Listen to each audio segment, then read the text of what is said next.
A 7-year-old girl saved a mafia boss on a deserted road, not knowing that the man was her own father. The bullet tore through the rear window like a crack of thunder splitting the sky. Caleb Blackwood ducked instinctively, his body pressing flat against the leather seat as glass shards rained down like deadly snowflakes. The metallic scent of blood mixed with gunpowder filled the air, thick and suffocating. "They found us!" Marcus Stone shouted from the driver's seat, his knuckles white against the steering wheel. The black SUV swerved violently, tires screaming against the asphalt of the Montana highway. Behind them, 3 vehicles emerged from the darkness like hungry wolves closing in on wounded prey. Muzzle flashes lit up the twilight, each burst bringing death closer. Vincent Moretti. The name burned in Caleb's mind like poison. His rival had been planning this ambush for months, waiting for the perfect moment to strike. And tonight, on this isolated stretch of road between Chicago and nowhere, that moment had come. How many? Caleb's voice was cold, controlled, despite the chaos erupting around him. At least 12 men, 3 cars. Marcus glanced at the rearview mirror, his jaw tight. "Boss, we're not going to make it to the safe house." Another round of bullets peppered the vehicle. The rear tire exploded with a deafening bang, sending the SUV into a wild spin. Caleb grabbed the door handle, his teeth clenched as the world became a blur of headlights and shadows. "Hold on." The car crashed through the guardrail. For one eternal second, everything went silent. Caleb felt weightless, suspended between life and death, as the vehicle plunged down the steep embankment. Then came the impact. Metal crumpled. Glass shattered. Pain exploded through Caleb's side like liquid fire. He heard Marcus cry out, then nothing. When Caleb opened his eyes, smoke was rising from the wreckage. His ears rang with a high-pitched whine that drowned out everything else. Blood trickled down his forehead, warm and sticky, pooling in his left eye. "Marcus," he croaked, turning his head. His most loyal man, his friend of 15 years, lay slumped over the steering wheel. A metal shard protruded from his chest, and his eyes stared at nothing. Gone. Caleb wanted to scream, but no sound came. He wanted to mourn, but there was no time. Above him, on the highway, he could hear voices shouting. Flashlight beams cut through the growing darkness like searching fingers. "Find him. Moretti wants confirmation." With strength he didn't know he possessed, Caleb kicked open the crumpled door. Every movement sent agony rippling through his body. His right leg was useless, twisted at an unnatural angle. A gunshot wound in his abdomen leaked crimson with each heartbeat. He crawled, through the tall grass, through the mud, through the wheat fields that stretched endlessly under the bleeding Montana sky. The setting sun painted everything in shades of red and orange, as if the heavens themselves were weeping blood. Caleb Blackwood, the most feared mafia boss in Chicago, the man who had built an empire on fear and respect, was now nothing more than a wounded animal dragging itself toward an uncertain fate. His vision blurred. The golden wheat stalks swayed gently in the evening breeze, indifferent to his suffering. Somewhere behind him the voices grew fainter, or perhaps his hearing was failing. He collapsed on a dirt road he couldn't name, in a town he'd never heard of, under a sky that didn't care if he lived or died. His cheek pressed against the cold earth. His breath came in shallow, ragged gasps. The world was fading, colors bleeding into darkness. Is this how it ends? He thought. Alone, in the middle of nowhere, his eyes fluttered closed. And in the distance, so faint it might have been a dream, he heard the sound of small footsteps approaching. The evening breeze carried the sweet scent of wildflowers across the golden wheat fields of Willow Creek. Camila Rose Bennett skipped along the dusty road, her small fingers wrapped around a growing bouquet of daisies and purple coneflowers. Her honey-blonde hair danced in the wind, catching the last rays of sunlight like threads of spun gold. She hummed a tune her mother used to sing, the melody floating softly into the endless Montana sky. Her faded floral dress, washed so many times the roses had turned to pale pink ghosts, swayed with each step. The canvas shoes on her feet were worn thin at the heels, but Camila didn't mind. Grandma Eleanor always said that happiness didn't come from new things, but from a grateful heart. And today, Camila's heart was very grateful indeed. She had found the prettiest flowers for Grandma's kitchen table. Yellow ones, white ones, even a few wild lavenders that smelled like the soap Mommy used to make. Grandma would smile when she saw them. Maybe she would even make those honey cookies Camila loved so much. The 7-year-old paused at a bend in the road, her green eyes scanning the field for more treasures.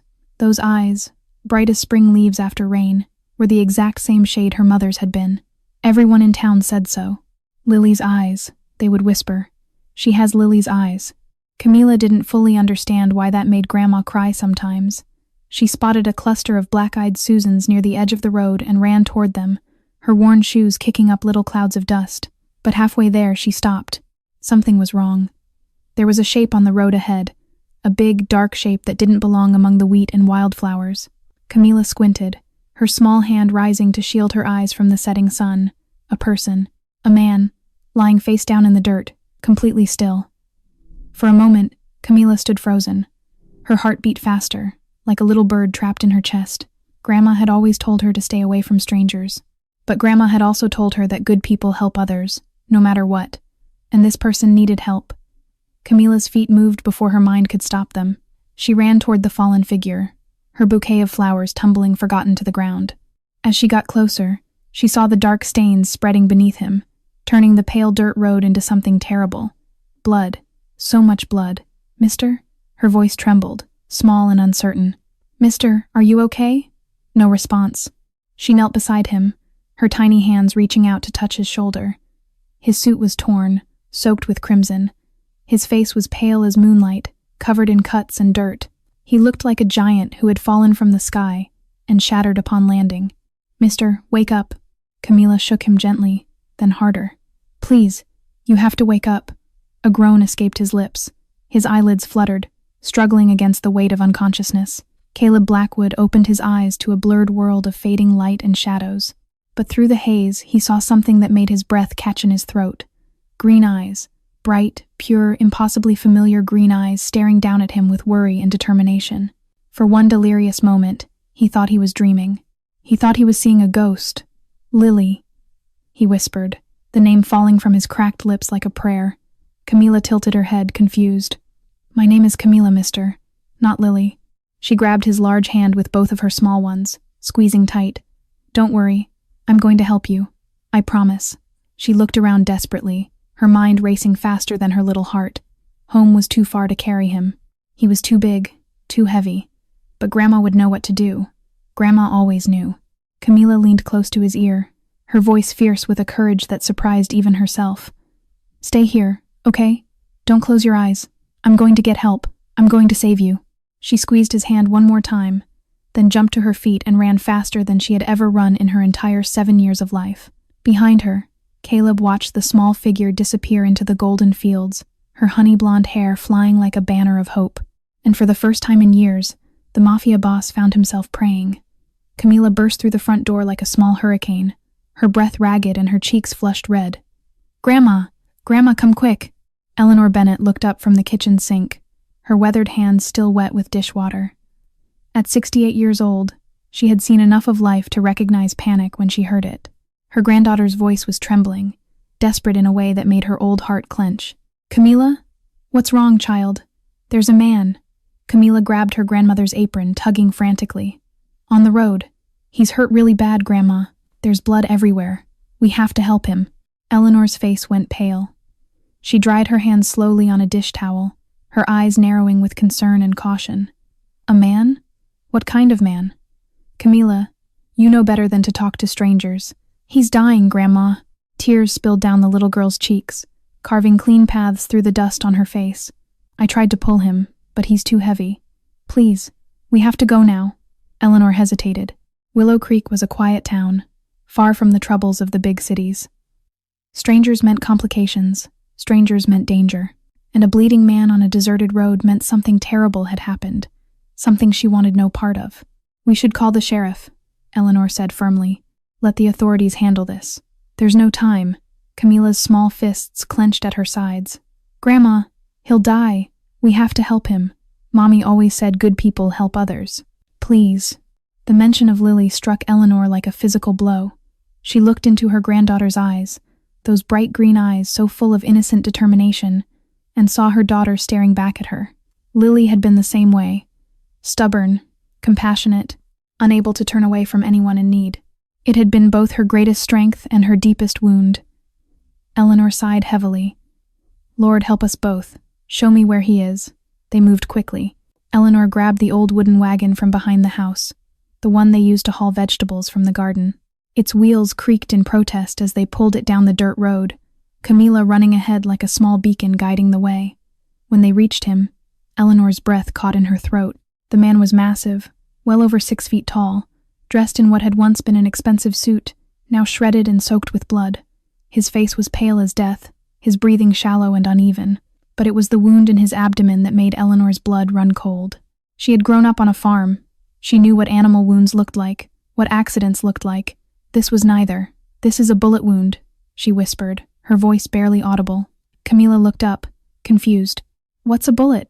Eleanor didn't answer. Her mind was racing, calculating risks and consequences. This man was no ordinary traveler. He was running from something, or someone. Bringing him into her home meant bringing that danger with him. But leaving him here meant letting him die. "Help me lift him," Eleanor said finally, her jaw set with grim resolve. Together, grandmother and granddaughter struggled to roll the unconscious man onto the wagon. He groaned but didn't wake. Camilla held his hand the entire time, her small fingers wrapped around his large, blood-stained ones. The journey back felt endless. Eleanor pulled while Camilla pushed, both of them straining against the weight. By the time they reached the small wooden house, the stars had begun to emerge in the darkening sky. They laid him on the narrow bed in the back room. Eleanor immediately went to work, cutting away his ruined shirt, cleaning the wounds as best she could. But the bullet was still inside, and she was no doctor. "Stay with him," Eleanor instructed. "I'm calling Sarah. Doctor." Sarah Chen arrived within the hour, her medical bag clutched tightly in her hands. She asked no questions, demanded no explanations.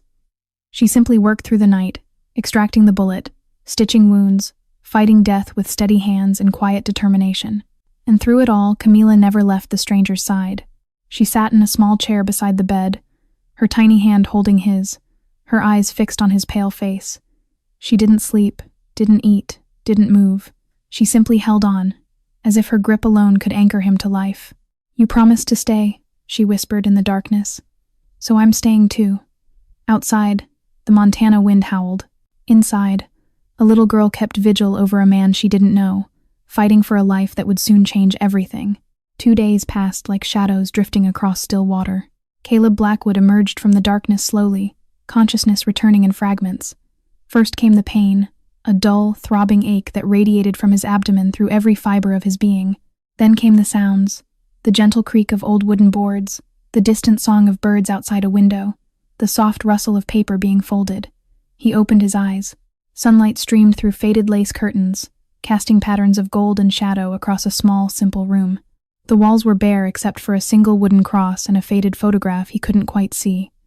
The scent of lavender hung in the air, gentle and calming, mixing with something else. Homemade bread, perhaps, or honey.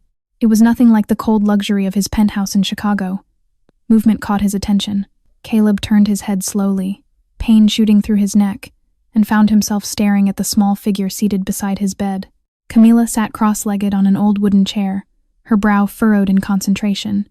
Her small fingers worked carefully, folding a square of colored paper into intricate shapes. A line of paper cranes stood on the nightstand beside her, each one slightly crooked but made with obvious love. She looked up and their eyes met. "You're awake!" Her face broke into a brilliant smile, those green eyes sparkling with relief. "I told Grandma you would wake up." "I told her." Caleb tried to speak, but his throat was dry as desert sand. Only a hoarse croak escaped his lips. "Wait! Wait!" Camilla jumped from her chair and grabbed a glass of water from the nightstand. She helped him drink, her small hands surprisingly steady as she tilted the glass to his lips. "Dr. Sarah said you need to drink lots of water. She said you lost too much blood." The cool liquid soothed his burning throat. Caleb managed a weak nod of thanks. "You've been sleeping for 2 whole days," Camilla continued, settling back into her chair. "I was really worried, but I stayed with you the whole time, just like I promised." Caleb studied her face. There was something about this child that unsettled him, something familiar that he couldn't quite place. The shape of her nose, the curve of her smile, the way she tilted her head when she spoke. It was like looking at a ghost. "You're sweating," Camilla observed. She reached into the pocket of her worn dress and pulled out a small white handkerchief. "Here, use this." She pressed the soft fabric into his hand. Caleb's fingers closed around it automatically. He lifted it to wipe his forehead, and then he froze. The handkerchief was white cotton, delicately embroidered with small lily flowers along the edges, but it was the initials in the corner that stopped his heart. L.B. 2 letters, stitched in pale blue thread. 2 letters that transported him 8 years into the past. Lily Bennett. The name exploded in his mind like a bomb, shattering the walls he had built around those memories. Suddenly he was 28 again, standing in a small coffee shop in Montana, watching a beautiful young woman with honey blonde hair and green eyes laugh at something he'd said. He remembered the way she smelled like wildflowers, the way she made him feel human for the first time in his life, the way she had looked at him like he wasn't a monster. He remembered the night he left her, the threats from his enemies, the choice between her safety and his heart, the note he'd written with trembling hands, telling her he was no good for her, that she deserved better, that she should forget him. He had walked away to save her life, and he had destroyed himself in the process. Where did you get this? His voice came out broken, barely a whisper. Camila tilted her head in that achingly familiar way. It was my mommy's. She gave it to me before she went to heaven. Her smile faltered slightly. She said it was very special. She said someone very important gave it to her a long time ago. Caleb's hands were shaking now. He looked at the child before him with new eyes. The honey blonde hair, the green eyes, the nose, the chin, the way she smiled. Lily's daughter. His chest tightened until he couldn't breathe. Your mommy, he managed. What was her name? Lily, Camila said softly. Lily Bennett. She was the most beautiful mommy in the whole world.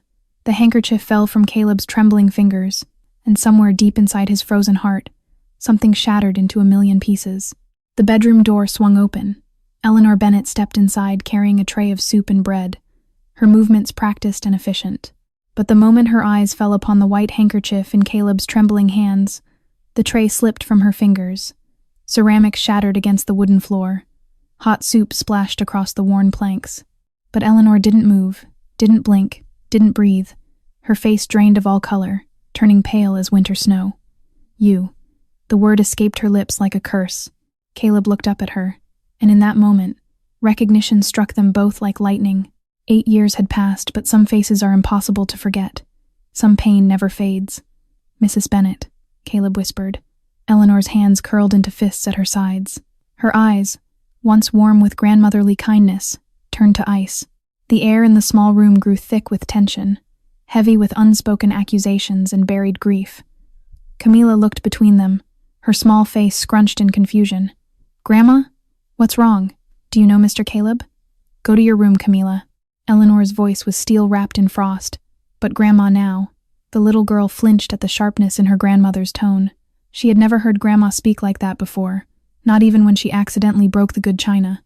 Her lower lip trembled, but she obeyed, sliding off her chair and walking slowly toward the door. She paused at the threshold, looking back at Caleb with worried eyes. I'll come back later, okay? Don't be scared. Then she was gone, her small footsteps fading down the hallway. Eleanor closed the door with a soft click that sounded like a gunshot in the silence. She turned to face Caleb, and the hatred in her eyes was enough to make even a mafia boss shrink back. You dare show your face here? Her voice shook with barely contained rage. After everything you did, after everything you destroyed, I didn't know. You didn't know? Eleanor laughed, but there was no humor in it. Only bitterness. Only pain. You didn't know that you left my daughter pregnant and alone? You didn't know that she waited for you every single day, crying herself to sleep, believing you would come back? Each word was a knife twisting in Caleb's chest. Pregnant? Lily was... She was carrying your child when you abandoned her. Eleanor's composure finally cracked, tears streaming down her weathered cheeks. She loved you. God help her. She loved you more than life itself. And you threw her away like she was nothing. Caleb tried to sit up, but pain and shock held him down. I left to protect her. There were threats, enemies who wanted to hurt her because of me. I thought if I disappeared... You thought wrong. Eleanor slammed her palm against the wall. She fell apart after you left. Stopped eating, stopped sleeping. The depression took root in her heart like a poison, and it never let go. The room spun around Caleb. He gripped the sheets with white knuckles, fighting to stay conscious. Where is she? Where is Lily? I need to explain. I need to tell her. She's dead. 2 words.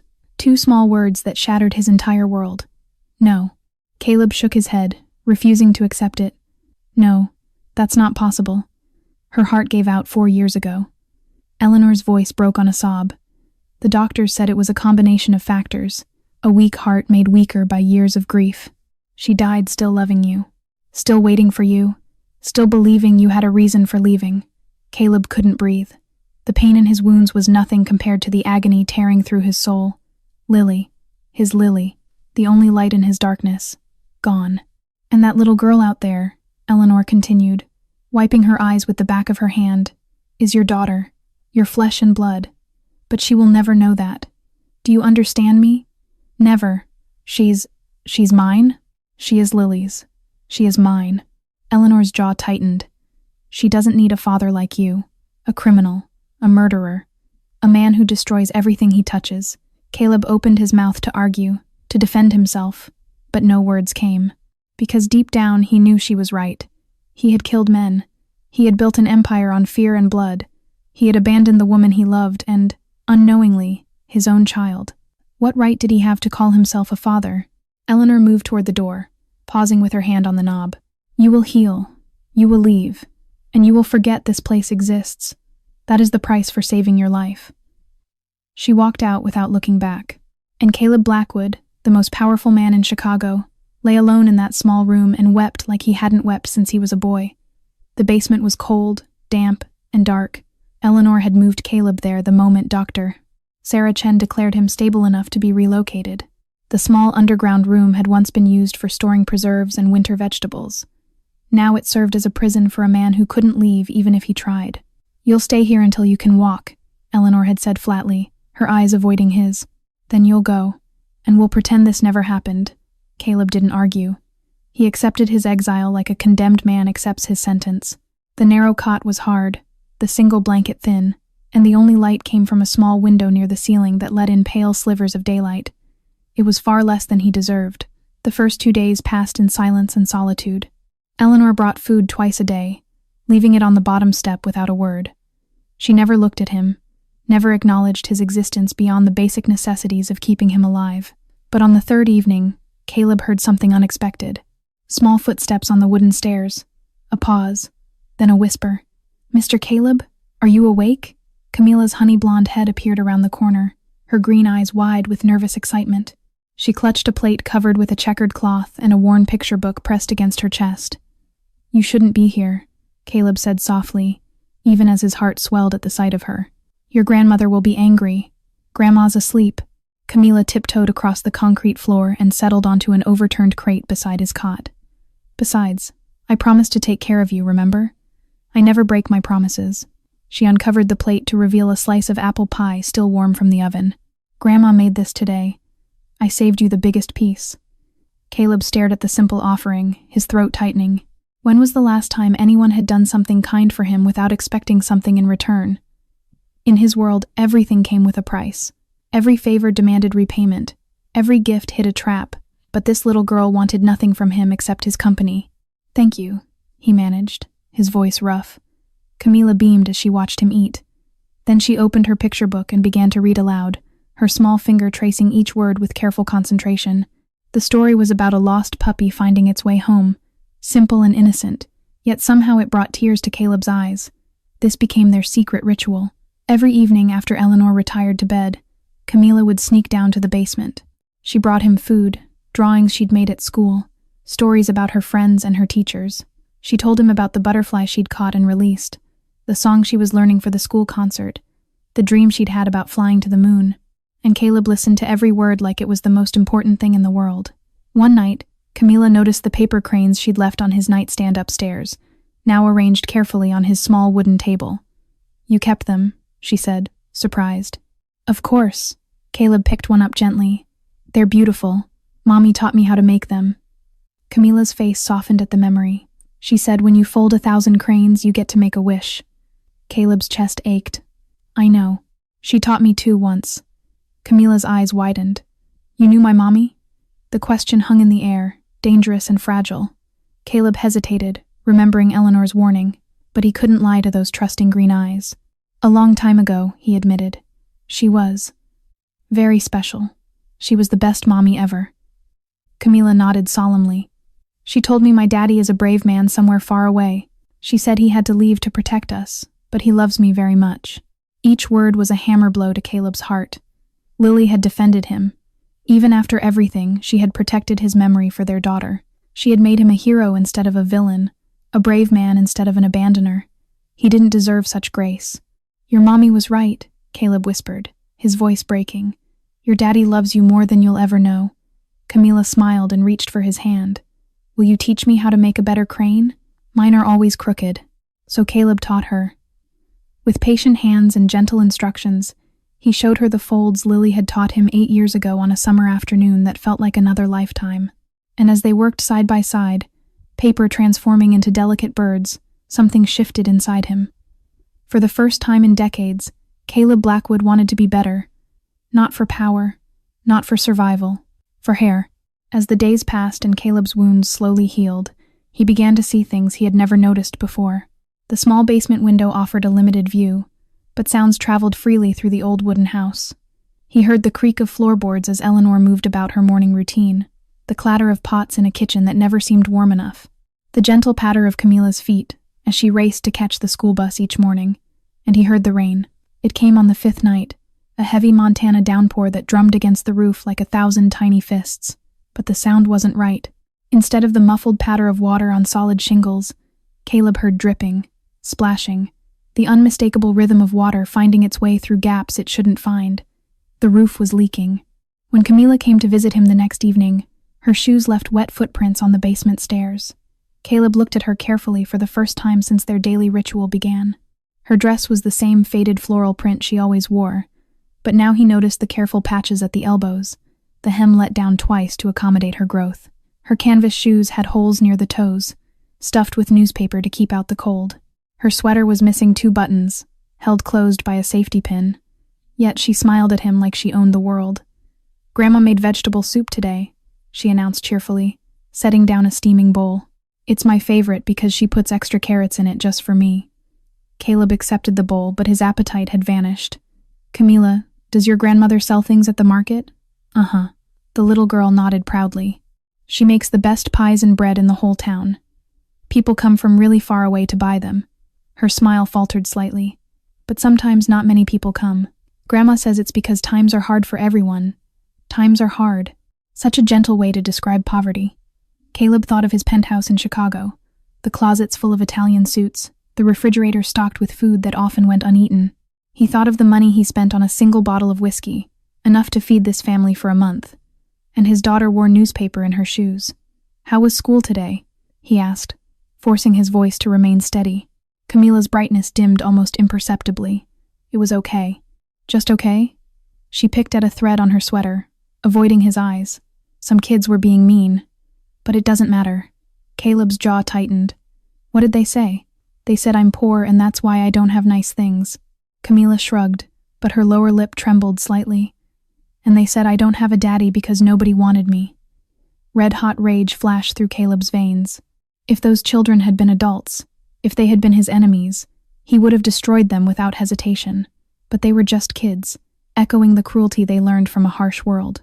That's not true, he said firmly. None of that is true. I know.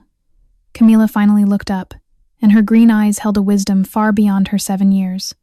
Mommy always said being kind is more important than being rich. And I have Grandma. And I have you now too, right? So I'm not alone. The simple declaration nearly broke him. This child, his child, faced mockery and hardship every single day. Yet she remained kind, remained hopeful, remained full of love. She was everything good that he had never been. That night, after Camila returned upstairs and the house fell silent, Caleb made a decision. He couldn't tell her the truth. He couldn't claim his place as her father. Eleanor had made that clear. And perhaps she was right. Perhaps Camila was better off not knowing that her brave daddy was actually a monster in an expensive suit. But he could do something. Moving slowly, his wounds protesting every motion, Caleb climbed out of the basement through the small window. The night air was cold against his skin, but he ignored it. He found tools in the old shed behind the house, rusty but functional. And under the silver light of a full Montana moon, Caleb Blackwood climbed onto the roof of the tiny wooden house. He worked through the night, replacing broken shingles with whatever materials he could salvage. His stitches pulled, his muscles screamed. Twice he nearly slipped and fell, but he kept working. Because somewhere inside that house, a little girl with newspaper in her shoes had called him brave. And for the first time in his miserable life, Caleb wanted to earn that word. The knock came at midnight. Caleb jerked awake in the basement darkness, his hand instinctively reaching for a weapon that wasn't there. The sound came again, 3 sharp taps against the small window above his cot. A familiar face appeared in the moonlight. "Marcus?" Caleb whispered, disbelief flooding through him. Marcus Stone pressed a finger to his lips and gestured urgently. Caleb pulled himself up, ignoring the pain that shot through his healing wounds, and climbed through the window into the cold night air. His most trusted man looked like he had crawled through hell itself. A jagged scar now ran across his left cheek, and his arm hung in a makeshift sling. But he was alive. Somehow, impossibly, he was alive. "How did you find me?" Caleb asked, gripping his friend's shoulder. "Tracked your blood trail from the crash site." Marcus's voice was low, urgent. "Took me 2 weeks to heal enough to move. I've been searching every town within 50 miles. His eyes darted around nervously. "Boss, we need to leave. Now. What's happening?" "Moretti. The name came out like poison. He knows you survived. His men are combing every inch of Montana looking for you. They've already hit 3 towns in the past week. Asking questions, showing your picture." Marcus grabbed Caleb's arm. "It's only a matter of time before they find this place." Caleb's blood ran cold. Not for himself. For the little girl sleeping peacefully in the room above them. For the grandmother who had saved his life despite hating everything he represented. If Vincent found them here, he wouldn't just kill Caleb. He would destroy everything and everyone connected to him. That was how the game was played. That was the language of their world. "How close?" Caleb demanded. "A day, maybe less. I saw 2 of his scouts at a gas station 20 miles east. They're getting closer." The decision made itself. Caleb looked up at the old wooden house, its newly repaired roof gleaming faintly in the moonlight. Somewhere inside, Camila was dreaming. Perhaps she was dreaming of paper cranes and brave men who came back. Perhaps she was dreaming of the mother who watched over her from heaven. He couldn't let that dream become a nightmare. "Give me 10 minutes, Caleb said quietly. He climbed back through the window one last time. In the darkness of the basement, he found a piece of paper and a pencil Camila had left behind. His hands trembled as he wrote, each word costing him more than any bullet wound ever had. Then he reached into his pocket and pulled out the $100 bill he always kept for emergencies. With careful, practiced folds, he transformed it into a paper crane. Its wings spread wide as if ready to fly. He placed the letter and the crane on his pillow where Camila would find them. And then Caleb Blackwood disappeared into the night, leaving behind the only family he had ever known. Camila woke with the sunrise, her heart light with anticipation. She had dreamed about teaching Mr. Caleb how to make paper butterflies today. He was getting so much better at folding, and his hands didn't shake as much anymore. She tiptoed down to the basement, a biscuit hidden in her pocket for him, but the cot was empty. "Mr. Caleb?" Her small voice echoed in the hollow space. "Mr. Caleb, where are you?" Then she saw it. The letter on the pillow. The paper crane made of money. Her hands shook as she unfolded the note. "Dear Camila, my little angel, you saved my life, and I will never forget that. I have to go away now, but please know this. You are the bravest, kindest person I have ever met. Your mommy would be so proud of you. Someday, I promise, I will repay you properly. Until then, keep making your paper cranes. Keep being kind. And never forget that someone out there thinks you are the most special girl in the whole world." See, the biscuit fell from her pocket as tears streamed down her cheeks. "He left," she whispered. "He left just like Daddy." Upstairs, Eleanor heard the sobs and felt her heart clench. She found her granddaughter curled up on the empty cot, clutching a paper crane made of money, and crying like her world had ended. Part of Eleanor felt relief. The danger was gone. The reminder of her daughter's heartbreak had vanished. But watching Camila grieve, she couldn't help wondering if she had done the right thing. That same morning, a black sedan rolled into Willow Creek. 2 men in dark suits stepped out at the only gas station in town. They showed a photograph to the elderly attendant, their smiles friendly but their eyes cold as ice. "Excuse me, sir. Have you seen this man? He's a friend of ours. We're very worried about him." The attendant squinted at the picture and shook his head. But the men didn't leave. They walked into the general store, the diner, the post office, asking questions, showing the photograph, getting closer. And in the small wooden house at the edge of town, a little girl had no idea that the monsters from her father's world were already at her doorstep. 3 days had passed since Caleb vanished into the darkness. 3 days of Camila clutching her paper crane, refusing to let it go even while she slept. 3 days of Eleanor watching her granddaughter's light slowly dim, guilt gnawing at her heart like a hungry rat. On the 4th night, the monsters came. Camila was dreaming of paper birds flying across a golden sky when the crash of splintering wood tore her from sleep. She sat up in bed, her heart pounding, as heavy footsteps thundered through the house. "Grandma?" she called out, her voice small and frightened. A scream answered her. Eleanor's scream, sharp and sudden, then cut off by a sickening thud. Camila scrambled out of bed, her bare feet hitting the cold wooden floor. She ran toward her grandmother's room, but the hallway was blocked by shadows. Large shadows, men in dark clothes with faces like stone. "That's her," one of them said, pointing. "The girl." Camila tried to run, but rough hands grabbed her before she could take 2 steps. She kicked and screamed, her small fists pounding uselessly against arms thick as tree branches. "Let me go! Grandma! Grandma!" They dragged her through the house. She caught a glimpse of Eleanor lying motionless on the kitchen floor, blood pooling beneath her silver hair.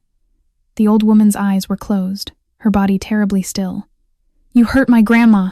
Camila sobbed. "You hurt her." "Shut the kid up," someone growled. A cloth pressed against her face. Something sweet and chemical filled her nostrils, making the world spin and blur. She tried to hold her breath, tried to fight, but her small body was no match for grown men with cruel intentions. As darkness crept into the edges of her vision, Camila remembered something. Mr. Caleb's voice, gentle and firm, during one of their basement conversations. "Brave people feel scared too, little one, but they don't give up. They keep watching, they keep thinking, they wait for their moment." With the last of her fading strength, Camila's hand found her nightgown pocket. Her fingers closed around the paper crane, the one made from $100 bill, and she tucked it deeper, hiding it against her heart. Then everything went black. She woke in a place that smelled like rust and rotting wood. Camila blinked against the harsh glare of a single hanging light bulb. Her hands were tied in front of her with rough rope that scratched her wrists. She was sitting on a cold concrete floor in what looked like an abandoned warehouse. Broken windows let in slivers of moonlight, and shadows lurked in every corner. Fear clawed at her chest, but she forced herself to breathe. Watch. Think. Wait. She counted the men guarding her.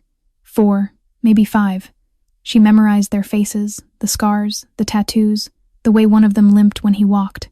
She noted the direction of the door, the placement of the windows, the rusty machinery that might provide hiding spots, and she kept the paper crane pressed against her heart, a tiny piece of hope in a world gone mad. Hours passed, or maybe minutes. Time meant nothing in that dark place. Then a new man arrived. He was older than the others, dressed in an expensive suit that seemed wrong in the dirty warehouse. His hair was slicked back, his smile wide and empty, his eyes cold as a winter grave. "So this is the little princess," he said, crouching down to Camila's level. "My name is Vincent. Do you know why you're here, sweetheart?" Camila stared at him without blinking. She didn't answer. Vincent chuckled. "Brave little thing, aren't you? Just like your friend Caleb. But bravery won't save you tonight." He pulled out a phone and dialed, putting it on speaker. The phone rang once, twice, then a voice Camila knew.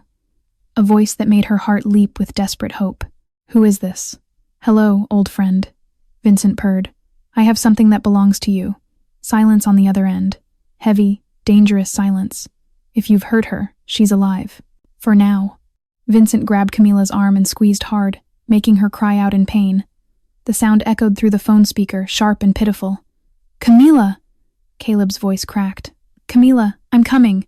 I promise, I'm coming." How touching. Vincent released her arm, his smile widening. "Here's the deal, Blackwood.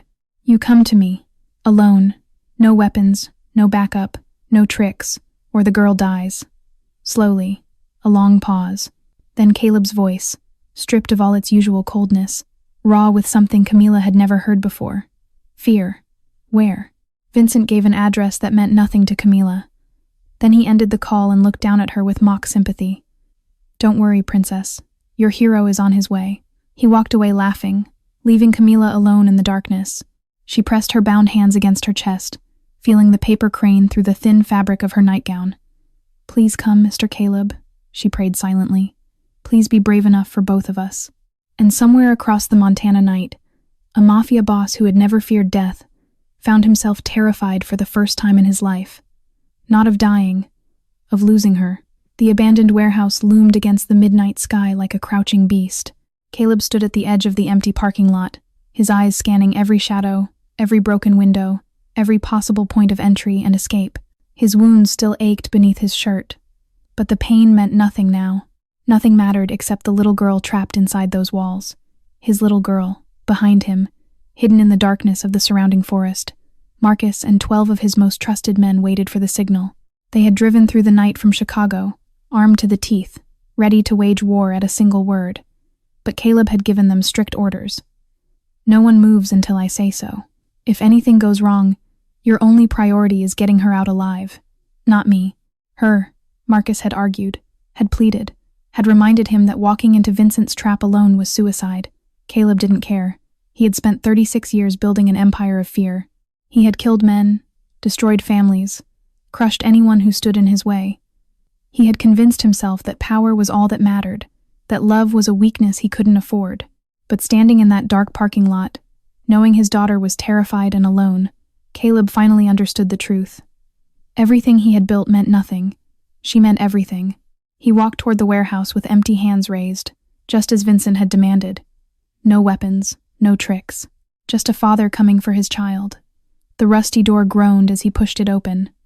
Inside, the warehouse was a cathedral of shadows and decay. Broken machinery cast twisted silhouettes across the concrete floor. The smell of oil and rot hung heavy in the stagnant air. A single spotlight illuminated the center of the space like a stage waiting for its final act. And there, in that circle of harsh white light, sat Camila. Her hands were bound. Her nightgown was dirty and torn. Tears had left tracks through the grime on her cheeks. But when she saw him, when their eyes met across that vast and terrible space, her face transformed. Mr. Caleb. Her voice rang out like a bell, full of hope and relief and trust, so pure it nearly brought him to his knees. "I'm here, sweetheart," he called back, his voice steady despite the storm raging inside him. "I'm here. Everything's going to be okay." Slow applause echoed through the warehouse. Vincent Moretti emerged from the shadows, his expensive suit pristine, his smile sharp as a knife. A dozen armed men flanked him, their weapons trained on Caleb's chest. "How touching," Vincent drawled. The great Caleb Blackwood, brought to his knees by a little girl in a dirty nightgown. He circled Caleb slowly, like a predator savoring its prey. "I've waited years for this moment, you know. Years of watching you sit on that throne, thinking yourself untouchable. Let her go." Caleb's voice was ice. "She has nothing to do with this. She's just a child." "Just a child?" Vincent laughed, the sound bouncing off the metal walls. "Come now, Blackwood. We both know that's not entirely true." He stopped directly in front of Caleb, close enough that their breaths mingled in the cold air. "My men are very thorough. They found some interesting things in that little farmhouse. Old photographs, a grave with the name Lily Bennett, and a very chatty neighbor who remembered a young man visiting that same Lily about 8 years ago." Caleb's jaw tightened, but he said nothing. "She's yours, isn't she?" Vincent's eyes glittered with cruel delight. "The legendary Caleb Blackwood, who swore he would never have weaknesses, has a daughter. A secret little princess he left behind. This is between us, Vincent. Whatever grudge you have, whatever score you want to settle, I'm standing right here. Take it out on me. But let the girl go." Vincent pretended to consider the offer. Then he shook his head. "I don't think so. See, killing you would be satisfying, but making you suffer? That's art." He snapped his fingers, and one of his men grabbed Camila roughly, pressing a gun to her temple. The little girl whimpered, but she didn't scream. Her green eyes found Caleb's, and in them he saw something that shattered his heart. Trust. Complete, unwavering trust. She believed he would save her. "Kneel," Vincent commanded. "Kneel before me, beg for her life, and maybe I'll make her death quick." Caleb looked at his daughter, at the gun against her head, at the tears she was trying so hard to hold back, and slowly, the most powerful mafia boss in Chicago lowered himself to his knees. "Please," he said, the word tasting like ash and blood on his tongue. "I'm begging you. Take my life. Take everything I have. But please, let my daughter live." Vincent's smile widened into something monstrous. Music to my ears. Vincent's laughter echoed through the warehouse like poison spreading through veins. "Look at you," he sneered, circling Caleb's kneeling form. "The mighty Caleb Blackwood, on his knees like a dog. How the mighty have fallen." He snapped his fingers at his men. "Make him bleed, slowly. I want the girl to watch."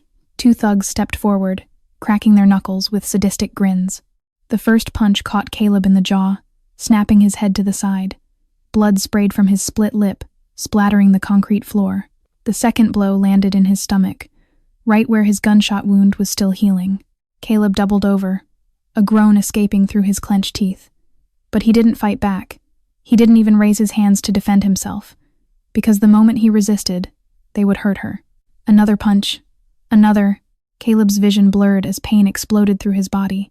He could taste blood, feel it running down his chin, pooling in his mouth. His ribs screamed in protest. His barely healed wounds tore open beneath his shirt. Still, he remained silent. Still, he endured. For her. But Camila couldn't stay silent any longer. "Stop it!" Her scream cut through the warehouse like lightning, splitting the sky. The guard holding her flinched in surprise, his grip loosening for just a fraction of a second. It was enough. Camila sank her teeth into his hand with all the force her small jaw could muster. The man howled in pain, releasing her instinctively. Before anyone could react, the 7-year-old was running, her bare feet slapping against the cold concrete, her bound hands stretched out in front of her. She threw herself between Caleb and his attackers, her small body forming a human shield over the man bleeding on the floor. "Don't hurt him," she screamed, her voice raw with terror and defiance. "If you want to hurt him, you have to hurt me first." The warehouse went silent. Even Vincent's smirk faltered as he stared at the little girl standing before him. Her honey-blonde hair was tangled and wild. Her nightgown was filthy and torn. Tears streamed down her dirty cheeks. But her green eyes blazed with a courage that made grown men hesitate. "Move aside, little girl," Vincent said, his voice losing some of its smoothness. "This doesn't concern you." "Yes, it does." Camila planted her feet firmly, refusing to budge. "He's my friend. He taught me how to make paper cranes and he fixed our roof, and he's a good person. You're the bad one. You're the monster." Vincent's face darkened. "I said move." "No." The mafia boss raised his hand to strike her, and time seemed to slow. Caleb's eyes widened in horror. Every muscle in his broken body tensed. He would not let that hand touch his daughter. He would die first. He would kill everyone in this room with his bare hands first. But before Vincent's blow could land, the warehouse exploded into chaos. The doors burst open simultaneously from 3 different directions. Marcus led the charge from the front, his gun blazing. More men poured in from the sides, their weapons finding targets with deadly precision. "Get down!" Caleb roared, pulling Camila beneath him as bullets flew overhead. He wrapped his body around hers completely, forming a cocoon of flesh and blood, shielding her from the storm of violence erupting all around them. Gunshots, screams, the thud of bodies hitting the ground. Camila buried her face in Caleb's chest, her small hands gripping his torn shirt. She could feel his heart pounding against her cheek, rapid but steady, a drum of protection and love. "I've got you," he whispered into her hair, his voice breaking. "I've got you, baby. You're safe. Daddy's got you." The word slipped out before he could stop it. But in that moment, holding his daughter in the middle of a battlefield, Caleb didn't care about secrets anymore. The gunfire faded. The screams stopped. When Caleb finally lifted his head, Marcus was standing over Vincent Moretti's prone form, a gun pressed to the back of his skull. The remaining enemy fighters were dead or surrendered, the warehouse floor painted with the evidence of their defeat. "It's over, boss," Marcus said quietly. "We got them all." But Caleb wasn't listening.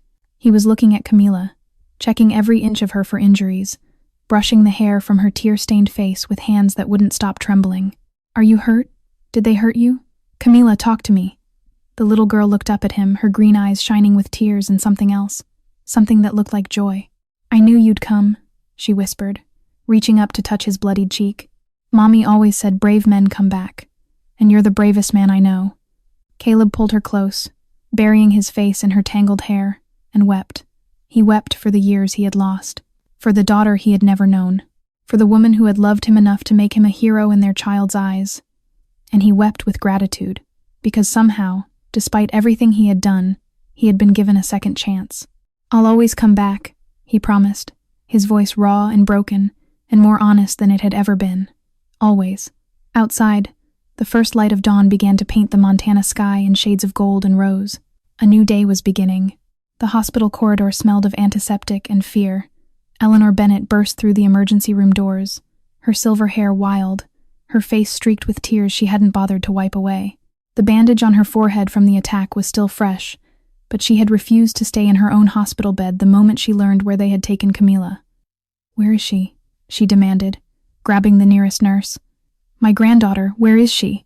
"Grandma!" Camila's voice rang out from a room down the hall. Eleanor ran toward it, her old legs moving faster than they had in years. She found her granddaughter sitting in a plastic chair beside a hospital bed, still wearing her torn and dirty nightgown, her small hands wrapped around a paper crane made of money. "Oh, my baby." Eleanor fell to her knees and pulled Camila into her arms, sobbing uncontrollably. "My sweet, sweet baby.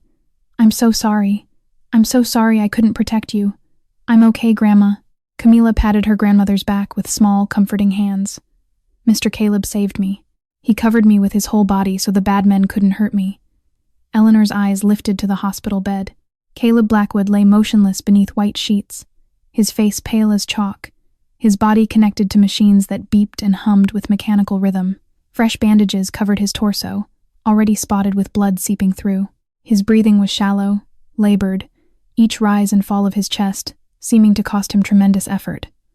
"Doctor," Sarah Chen appeared in the doorway, her expression grave. "He took 3 bullets meant for the child," she said quietly, moving to check Caleb's vitals. 2 in the back, 1 in the shoulder. "He also has severe internal bleeding from his previous wounds reopening." She paused, her voice softening. "He used his body as a shield. If he hadn't, Camila would be." She didn't finish the sentence. She didn't need to. Eleanor stared at the man in the bed, the man she had blamed for her daughter's death, the man she had banished to her basement and treated with nothing but coldness and contempt. He had taken bullets for her granddaughter. He had been willing to die for a child he barely knew. No, not barely knew. His child. "Come on, sweetheart," Eleanor said gently, trying to lift Camila from the chair. "Let's get you cleaned up and into proper clothes." "No." Camila's voice was firm, surprising them both. "I'm staying with Mr. Caleb. I stayed with him the first time he was hurt, and I'm staying now." Her green eyes, so like her mother's, held in determination that brooked no argument. "He needs me, Grandma." Eleanor opened her mouth to protest, but something stopped her. The way Camila looked at Caleb, the way her small hand reached out to hold his much larger one, the way she leaned close to whisper words of encouragement, just as she had done in that basement what felt like a lifetime ago. It was the same way Lily used to look at him. Pastor James arrived that afternoon, his kind face creased with concern. He had known the Bennett family for decades, had baptized Lily, had performed her funeral service, had watched Eleanor raise Camila alone. He found Eleanor sitting in the hospital chapel, staring at the stained glass window without really seeing it. "I heard what happened," he said softly, settling into the pew beside her. "How are you holding up?" "I don't know anymore." Eleanor's voice was hollow. "I spent 8 years hating that man, blaming him for Lily's death, keeping him away from Camila." She looked at her weathered hands, and then he threw himself in front of bullets to save her. Pastor James was quiet for a moment. "Forgiveness is not about forgetting, Eleanor. It's about choosing to let go of the chains that bind us to our pain. He's a criminal, a killer, perhaps, but he's also a father who loves his daughter." The pastor's eyes were gentle. "And love, true love, has a way of changing people. I've seen it happen before." That night, long after visiting hours had ended, Eleanor returned to Caleb's room. Camila had finally fallen asleep in the chair beside his bed, her hand still clasped around his, her paper crane tucked under her chin. The machines continued their steady rhythm, monitoring the fragile thread of life that connected this broken man to the world. Eleanor sat down heavily on the other side of the bed. For a long time, she simply watched him breathe. This man who had loved her daughter, this man who had broken her daughter's heart, this man who had saved her granddaughter's life. "Maybe I was wrong about you," she whispered finally, the words costing her more than she could express. "Maybe Lily saw something I couldn't. Maybe you're not the monster I needed you to be." She didn't expect a response. He had been unconscious for hours, lost in whatever darkness his battered body had retreated to. But slowly, impossibly, Caleb's eyes opened. They were glassy with pain and medication, but they found Eleanor's face with surprising clarity. And in them, she saw something she had refused to see before. Grief, regret, a love that had never died. "I never stopped loving her," he rasped, his voice barely a whisper. "Not for a single day. I left to protect her. They threatened to kill her if I stayed." A tear rolled down his pale cheek, disappearing into the pillow. "I thought I was saving her life. I didn't know I was destroying it instead." Eleanor's hand trembled as she reached out, hesitated, then finally came to rest on top of his. "Rest now," she said, her own tears falling freely. "We'll talk more when you're stronger." Caleb's eyes fluttered closed, but his fingers curled weakly around hers.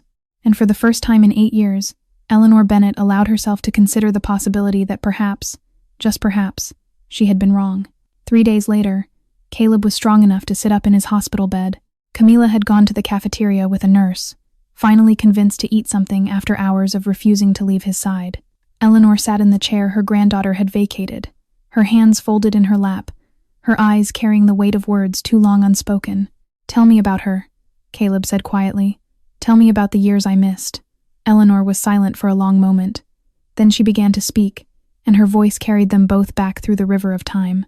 8 years ago, a small coffee shop in Willow Creek, Caleb Blackwood had come to Montana to escape.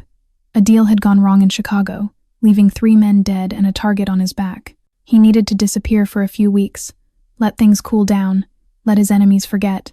He never expected to find her. Lily Bennett was 23 years old, a first-grade teacher with honey blonde hair and eyes the color of spring leaves. She was sitting by the window, grading papers, a cup of tea growing cold beside her. When Caleb walked in, she looked up and smiled at him like he was just another customer, not a monster wearing human skin. That smile changed everything. He came back the next day, and the next, and the next. He told himself it was just the coffee, just the quiet, just a way to pass the time. But every morning he found himself looking for her by the window, and found himself disappointed when her chair was empty. They talked about books and music and the way the Montana sky turned purple at sunset. She asked about his work, and he lied, telling her he was in security consulting. She didn't push. She just listened with those green eyes that seemed to see right through him. By the 3rd week, he was in love. By the 4th week, she knew the truth. "I found the gun in your jacket," she told him one evening, her voice calm despite the fear flickering in her eyes. "I know what you are, Caleb." He expected her to run, to scream, to call the police. Instead, she took his hand. "I don't care what you've done," she whispered. "I care about who you are when you're with me. And when you're with me, you're good. I can see it. I can feel it." No one had ever called him good before. Their love affair burned bright and fast, a flame that consumed everything it touched. For the first time in his life, Caleb allowed himself to imagine a different future, a house in the countryside, a family, a life without blood and bullets and fear. Then Lily told him she was pregnant. "I want to keep it," she said, her hand pressed against her still flat stomach. "I want us to be a family." Caleb made his decision that night. He would leave the Mafia, walk away from everything he had built, start fresh somewhere far from Chicago, somewhere his past could never find them. But his past found him first. Vincent Moretti's men intercepted him 3 days later with a message and a photograph. The photograph showed Lily walking to school, taken from a distance with a sniper's scope. "Come back to Chicago, or we kill her. Your choice." Caleb had 24 hours to decide. He spent that night watching Lily sleep, memorizing every line of her face, every curve of her body, every breath she took. He didn't know she was carrying his child. He only knew that staying meant her death, and leaving meant her life. He chose to leave. The note he left was brief, cruel, even, by design. He told her he didn't love her, that she had been a distraction, that she should forget him and move on. He wrote those lies with hands that shook so badly he could barely hold the pen. And then he disappeared. Eleanor's voice cracked as she continued the story. She didn't believe the note. Not at first. She waited for you, Caleb. Every day, she went to that coffee shop and sat by the window, convinced you would come back. Tears rolled down Eleanor's weathered cheeks. When she found out she was pregnant, she was so happy. She said it was a sign that you would return, that you would never abandon your own child. Caleb couldn't breathe. His chest felt like it was being crushed by an invisible weight. But weeks turned into months, Eleanor continued. Months turned into years, and you never came. The light in her eyes began to fade. She stopped eating properly, stopped sleeping. The doctors said it was depression, that her heart was weakening from the stress. Her heart, Caleb whispered, remembering what Eleanor had told him before. She had a congenital defect, minor, manageable, under normal circumstances. Eleanor's voice hardened with old grief. But grief is not a normal circumstance. Her heart simply couldn't take the weight of all that sorrow. When? 4 years ago. Camila had just turned 3. Eleanor wiped her eyes with trembling hands. Lily's last words were about you. She told me to never let Camila think her father abandoned her. She said there must have been a reason. She said you must have loved her too much to stay. The sob that escaped Caleb's throat was raw, animalistic, torn from the deepest part of his soul. I did, he choked out. God help me, I did love her. I loved her so much I thought leaving would save her. His whole body shook with the force of his grief. I chose wrong. I chose so wrong. Eleanor reached out and took his hand, her grip firm despite her age. You didn't abandon her, Caleb. You made a terrible choice for what you believed were the right reasons. Her eyes met his, and for the first time, there was no hatred in them. They wept together then. Two broken people bound by love for the same woman, finally releasing 8 years of pain and misunderstanding into the sterile hospital air. And somewhere, beyond the veil of life and death, perhaps Lily Bennett was finally smiling. 1 week after the rescue, Caleb was discharged from the hospital. He was still weak, still healing, still haunted by nightmares of bullets and blood and the sound of his daughter screaming. But the doctors had done their work well, and his body, hardened by years of violence and survival, was mending faster than anyone expected. Eleanor had offered to let him stay at the farmhouse while he recovered. It was a small gesture, but it meant everything. The cold hostility in her eyes had thawed into something tentative, something that might one day become acceptance. But there was still one thing left undone, one truth still hidden. She deserves to know, Caleb said that evening, sitting on the porch as the sun painted the Montana sky in shades of gold and crimson. I can't keep lying to her, Eleanor. Not anymore. Eleanor rocked slowly in her chair, her weathered hands wrapped around a cup of tea that had long gone cold. I know. She was quiet for a long moment. I spent years trying to protect her from the truth, from you. I told myself I was doing it for her sake, but maybe, she sighed heavily, maybe I was just trying to protect myself from losing her too. You'll never lose her. She loves you more than anything. She'll love you too. Eleanor looked at him with eyes that carried the weight of 8 years of grief. She already does, even without knowing. Tell her, Caleb. Tell her before she figures it out on her own. That night, after dinner, Caleb asked Camila to sit with him in the living room. The little girl bounced onto the worn sofa, her energy seemingly endless despite everything she had been through. Her honey blonde hair was tied in 2 braids, courtesy of Eleanor's patient hands. Her green eyes sparkled with curiosity. Are you feeling better, Mr. Caleb? Does your back still hurt? Grandma said you got hurt protecting me. Her voice dropped to a whisper. You're like a superhero, you know. Caleb's heart clenched. He lowered himself carefully to his knees, bringing himself to her eye level. The position pulled at his healing wounds, but he didn't care. He needed to be face to face with her for this. Camila, I need to tell you something very important. Can you listen carefully for me? She nodded solemnly, sensing the shift in his tone. I knew your mommy, he began, his voice trembling despite his best efforts to keep it steady. A long time ago, before you were born, I met her in a little coffee shop right here in Willow Creek. She was the most beautiful person I had ever seen. Not just beautiful on the outside, but beautiful in her heart, in her soul. Camila's eyes widened. You knew my mommy? I loved her, sweetheart. I loved her more than I had ever loved anyone or anything in my entire life. Caleb reached into his pocket and pulled out a photograph. It was old and worn at the edges, carried close to his heart for 8 long years. This is us, your mommy and me. Camila took the photograph with trembling hands. In it, a younger Caleb stood with his arm around a laughing Lily, both of them radiant with happiness. The Montana mountains rose behind them, and the sun caught Lily's hair like a halo of gold. Mommy looks so happy, Camila whispered. She was. We both were. Caleb's voice broke. But I had to leave. There were bad people who wanted to hurt her because of me, so I went away. I thought I was protecting her. I thought. He couldn't continue. The words stuck in his throat, like shards of glass. Camila looked up from the photograph, her green eyes searching his face. And in that moment, Caleb saw the recognition dawn, slow and bright like sunrise over the wheat fields. Her voice was barely a breath. You're my daddy? Caleb nodded, tears streaming freely down his cheeks. Yes, baby. I'm your daddy, and I'm so sorry. I'm so sorry I wasn't there for you. I'm sorry I missed your first steps and your first words and every birthday and every Christmas. I'm sorry I left your mommy alone. I'm sorry for everything. The silence stretched between them, heavy and fragile as new fallen snow. Caleb's heart pounded against his ribs. He had faced death countless times without flinching, had stared down the barrels of guns without blinking. But waiting for his daughter's reaction terrified him more than anything he had ever experienced. What if she hated him? What if she rejected him? What if she looked at him with Lily's eyes and told him to leave and never come back?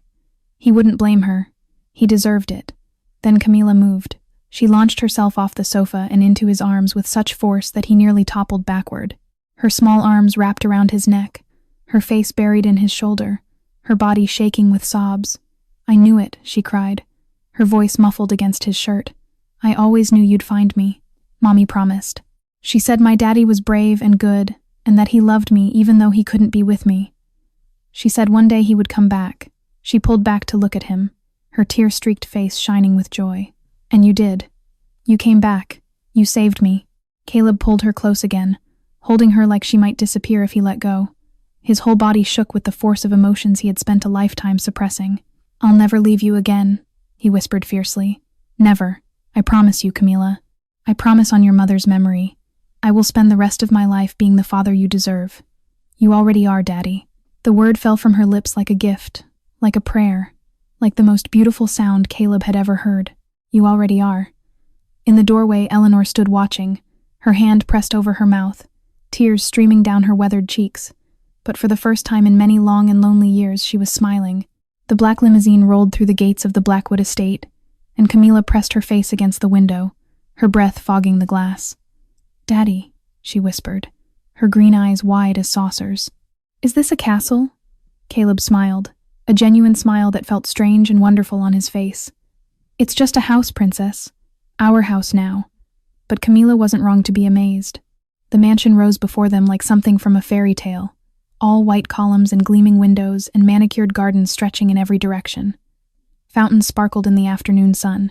Rose bushes lined the circular driveway. A dozen staff members stood at the entrance, waiting to greet their master's return. Eleanor clutched her worn purse tightly, her eyes taking in the overwhelming display of wealth with a mixture of awe and discomfort.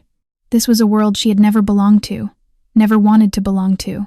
Yet here she was, stepping out of a car that cost more than her farmhouse, walking toward a home that could fit her entire neighborhood inside its walls. Mrs. Bennet. A butler in a crisp uniform approached with a respectful bow. "Your suite has been prepared in the East Wing, as Mr. Blackwood requested.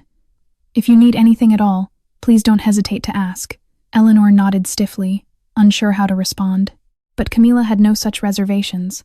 She grabbed her father's hand and pulled him toward the massive front doors, bouncing with excitement. "Can I see my room? Do I have my own room? Is it big? Does it have a window? Can I have a puppy?" Caleb laughed, a sound his staff had never heard before. Several maids exchanged shocked glances as the feared mafia boss was dragged through his own foyer by a 7-year-old girl in a second-hand dress. "One question at a time, little one. Yes, you have your own room. Yes, it's big. Yes, it has a window. And we'll talk about the puppy. That means yes," Camila squealed. The first weeks were a comedy of errors. Caleb Blackwood, a man who had commanded armies of criminals, who had negotiated with politicians and brought enemies to their knees, discovered that he was completely and utterly helpless when it came to parenting. The morning hair routine became his greatest challenge. Camila wanted braids, but Caleb's large, calloused hands had spent decades holding guns, not hairbrushes. His first attempt resulted in a tangled disaster that required Eleanor's intervention and a full hour of careful detangling. "It's okay, Daddy," Camila said cheerfully, patting his frustrated face. "Mommy said practice makes perfect." He practiced. Every morning he sat behind his daughter with a comb, a brush, and a handful of colorful ribbons, his brow furrowed in concentration. By the end of the second week, he could manage a passable ponytail. By the third week, he mastered a simple braid. Marcus walked in on one such morning session and stopped dead in his tracks. His boss, the most feared man in Chicago, sat cross-legged on the floor with pink ribbons draped over his shoulders, carefully weaving his daughter's hair while she instructed him with the patience of a tiny teacher. "A little tighter, Daddy." "No, not that tight. Perfect." Marcus quietly backed out of the room, convinced he was hallucinating. Cooking proved equally disastrous. Caleb had never made a meal in his life. He had chefs for that. But Camila wanted pancakes, and she wanted her daddy to make them. The first batch caught fire. The second batch was raw in the middle. The third batch was somehow both burned and undercooked at the same time. "These are the best pancakes ever," Camila declared, drowning the charred discs in maple syrup and eating every bite. Caleb watched her with tears in his eyes, overwhelmed by a love so fierce it frightened him. Evenings became sacred. Every night, after dinner, Caleb would carry Camila to her enormous new bedroom and tuck her into a bed fit for a princess. She had insisted on bringing her old worn blanket from the farmhouse, and it lay across the silk sheets like a bridge between two worlds. "Read me a story, Daddy?" So he read. Picture books at first, then chapter books, his deep voice softening into something gentle as he brought characters to life. He did silly voices for the animals and dramatic pauses at the scary parts. Camila would giggle and gasp and eventually drift off to sleep with a smile on her face. Eleanor often watched from the doorway, unseen. She watched the way Caleb looked at his daughter, like she was the sun and he had spent his whole life in darkness. She watched the way his hard edges softened, the way his cold eyes warmed, the way his entire being transformed in the presence of this child. He was becoming someone new, someone better, someone Lily might have been proud of. One evening, Camila tugged on Caleb's sleeve during dinner. "Daddy, can we have pancakes for dinner? The burnt ones?" The table fell silent.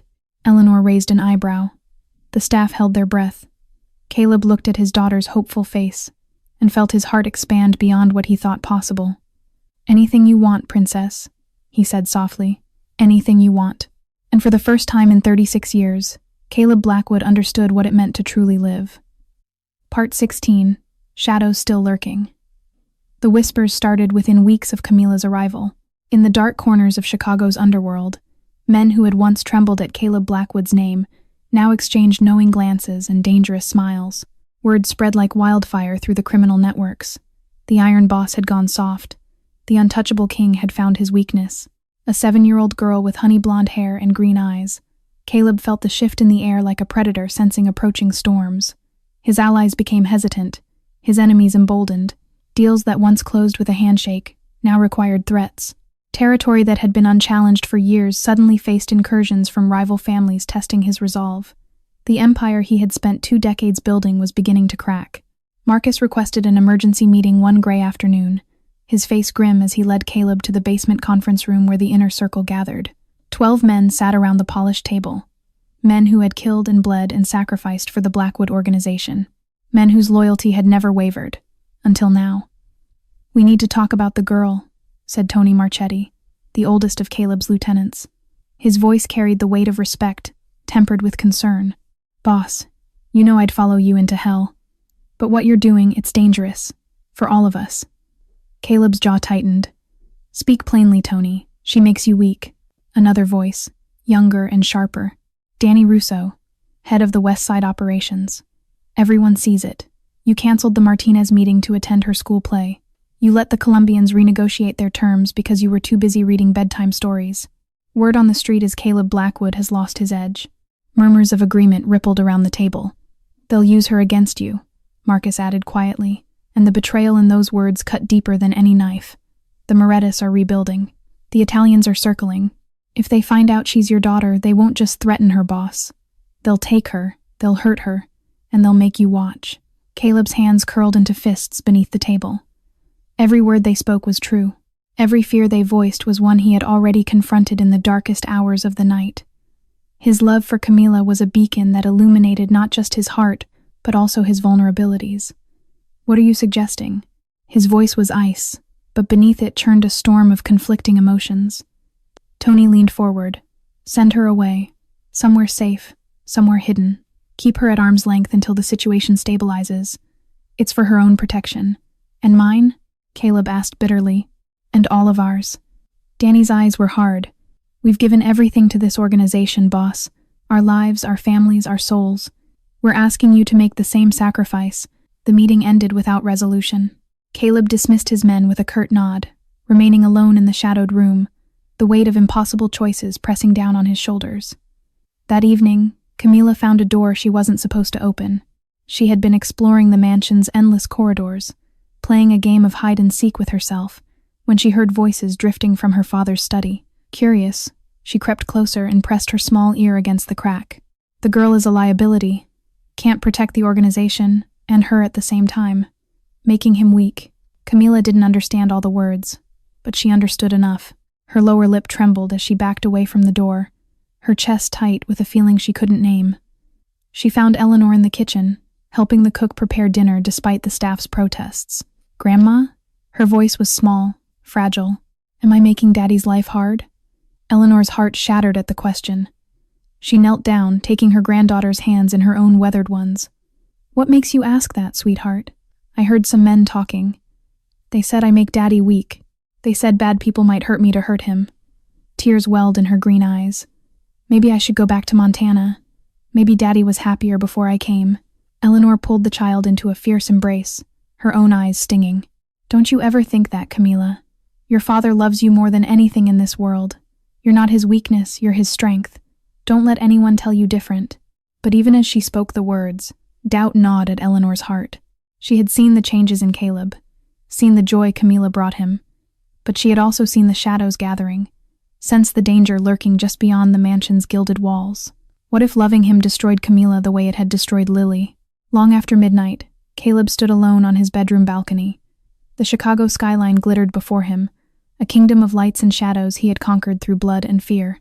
Somewhere in that maze of streets and buildings were men plotting against him, waiting for the perfect moment to strike at his newly discovered heart. He thought of Camila, sleeping peacefully in her princess bed, clutching her worn blanket and dreaming of paper cranes. He thought of her laughter echoing through halls that had known only cold silence for so many years. He thought of her calling him Daddy, and how that single word had become the most precious sound in his universe. Then he thought of Lily, dying alone because he had chosen wrong. The wind cut across the balcony, cold and sharp as a blade. Caleb had built his empire on ruthlessness, on the willingness to sacrifice anything and anyone for power. But standing here now, with his daughter's face burning in his memory, he realized that the man who had built that empire no longer existed. He had become someone else. Someone who read bedtime stories and burned pancakes and cried at school plays. Someone who finally had something worth more than all the power in the world. The choice crystallized in his mind like ice forming on a winter lake. He would not send Camila away. He would not sacrifice his daughter to preserve his throne. He would burn the throne instead. The conference room had never been so full. Every captain, every lieutenant, every trusted member of the Blackwood organization filled the seats and lined the walls. Over 50 men, hardened by years in the shadows of Chicago's underworld, waited in tense silence for their boss to speak. Caleb stood at the head of the massive oak table, his presence commanding, despite the absence of his usual cold fury. Something was different about him today. The men could sense it, feel it like static electricity before a storm. "I called you here because things are about to change," Caleb began, his voice steady and clear, "and I owe you all the truth before those changes happen." Murmurs rippled through the crowd. Marcus stood near the door, his arms crossed, his expression unreadable. "For 20 years, I've led this organization. We've built something powerful, something feared. We've conquered territories, crushed enemies, accumulated more wealth than most of you could spend in 10 lifetimes. Caleb paused, letting his words settle. But at what cost? Tony Marchetti shifted in his seat. Danny Russo's eyes narrowed with suspicion. "I've buried more friends than I can count. I've watched good men become monsters, including myself. I've lived every day looking over my shoulder, waiting for the bullet with my name on it." Caleb's jaw tightened. "And I've lost the woman I loved because this life made it impossible to keep her safe." Silence. Complete, absolute silence. "I won't lose my daughter, too." The words detonated like a bomb in the quiet room. Effective immediately, the Blackwood organization will begin transitioning out of all illegal operations. Caleb held up his hand, silencing the eruption of protests before it could begin. "I'm not asking for permission. I'm telling you what's going to happen." Danny shot to his feet. "You can't be serious. We're talking about billions of dollars, decades of work. I'm completely serious." Caleb's eyes locked onto Danny's, with the same intensity that had made grown men beg for mercy. "Over the next 3 years, we will systematically convert every illegal revenue stream into legitimate business: real estate, construction, technology investments. The infrastructure is already there. We've been laundering money through these channels for years. Now we'll make them our only channels." "And the territories?" Tony asked, his voice strained. "The gambling, the protection rackets, the shut down or sold to the highest bidder. Anyone who wants out can leave with a generous severance and my gratitude for their service. Anyone who wants to stay will be retrained for legal operations." "This is insanity," Danny spat. "You're destroying everything we built because of some kid Marcus moved so fast no one saw it coming." One moment Danny was standing, The next, he was pinned against the wall with Marcus's forearm across his throat. "That kid is his daughter," Marcus said quietly, dangerously. "Show some respect." Caleb waved Marcus off, and Danny slumped back into his chair, rubbing his neck. "I know this isn't what you expected," Caleb continued, his voice softening slightly. "I know some of you will think I've gone soft, that I've lost my edge. Maybe you're right, but I've also found something I thought I'd lost forever. A reason to be more than just feared, a reason to build instead of destroy." He looked around the room, meeting eyes that held confusion, anger, fear, and in some cases, unexpected understanding. "I've spent my life building an empire of fear. Now I want to build something my daughter can be proud of. Something that won't get her killed. Something that might actually mean something when I'm gone." His voice cracked almost imperceptibly. "I want to be the brave man her mother told her I was." Marcus stepped forward. "I'll oversee the transition. Anyone who has problems with the new direction can bring them to me first." The threat was subtle but unmistakable. One by one, the men in the room nodded their acceptance. Some were reluctant, some were relieved, but all understood that Caleb Blackwood had made his choice, and opposing him was still as dangerous as it had ever been. The meeting adjourned, but the reverberations would echo through Chicago's underworld for years to come. That evening, Caleb came home earlier than usual. The sun was still setting, painting the mansion's windows in shades of amber and rose.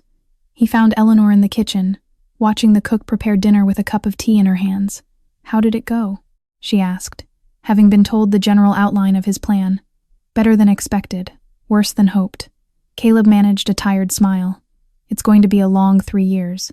Eleanor studied him for a moment, her eyes carrying something they hadn't held before. Respect. Genuine, hard-earned respect. "Lily always believed there was good in you," she said quietly. "I think she was right." Before Caleb could respond, a small hurricane burst through the kitchen door. "Daddy!" Camila launched herself at him, her arms wrapping around his legs with surprising strength. He scooped her up easily, holding her close as she pressed her face into his neck. "You're home early." She pulled back to look at him, her green eyes sparkling. Did something good happen? Caleb thought about the bridges he had burned today, the empire he had begun to dismantle, the terrifying and exhilarating leap into an uncertain future. "Something very good happened, Princess." Camila studied his face with the uncanny perception that children sometimes possess. Then she grinned, bright as sunshine. "Daddy, you smell like you're happy today." Caleb laughed, the sound genuine and free, echoing through the kitchen like music. "I feel happy today, sweetheart." He kissed her forehead, his heart fuller than he had ever thought possible. "And I have you to thank for that." Eleanor watched them from across the room, father and daughter wrapped in their own little world of joy and hope. And for the first time since Lily died, she allowed herself to believe that everything might actually be okay. The conference room had never been so full. Every captain, every lieutenant, every trusted member of the Blackwood organization filled the seats and lined the walls. Over 50 men, hardened by years in the shadows of Chicago's underworld, waited in tense silence for their boss to speak. Caleb stood at the head of the massive oak table, his presence commanding, despite the absence of his usual cold fury. Something was different about him today. The men could sense it, feel it like static electricity before a storm. "I called you here because things are about to change," Caleb began, his voice steady and clear. "And I owe you all the truth before those changes happen." Murmurs rippled through the crowd. Marcus stood near the door, his arms crossed, his expression unreadable. "For 20 years, I've led this organization. We've built something powerful, something feared. We've conquered territories, crushed enemies, accumulated more wealth than most of you could spend in 10 lifetimes. Caleb paused, letting his words settle. "But at what cost?" Tony Marchetti shifted in his seat. Danny Russo's eyes narrowed with suspicion.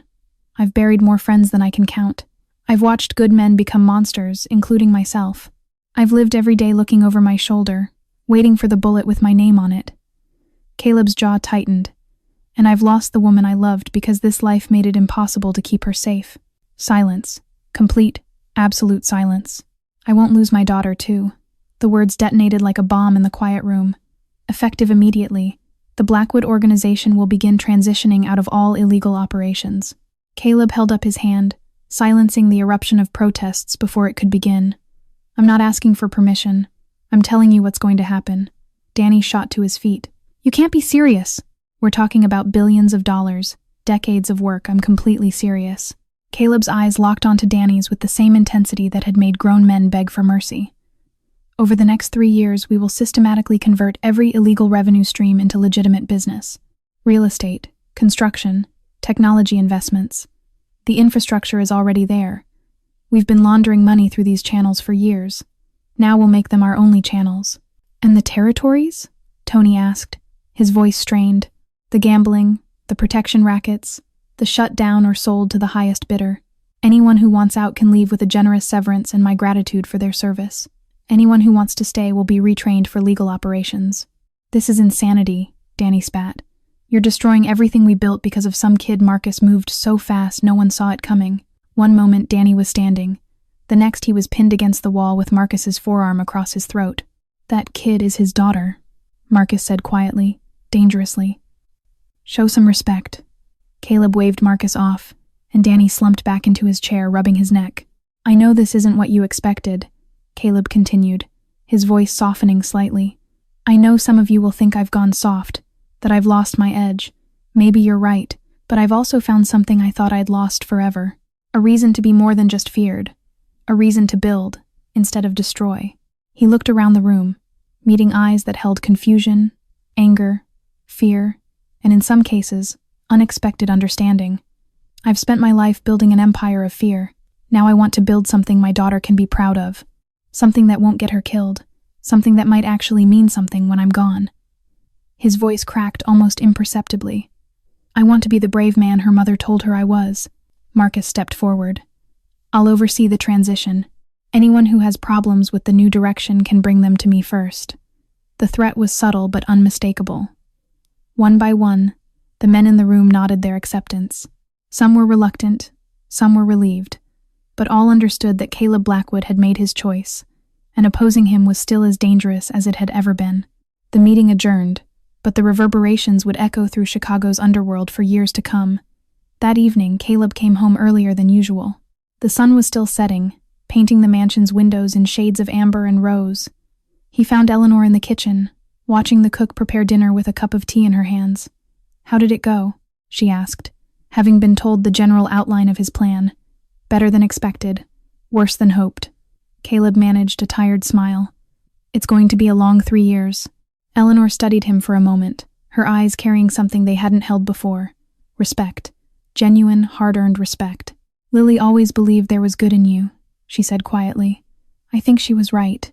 Before Caleb could respond, a small hurricane burst through the kitchen door. Daddy! Camila launched herself at him, her arms wrapping around his legs with surprising strength.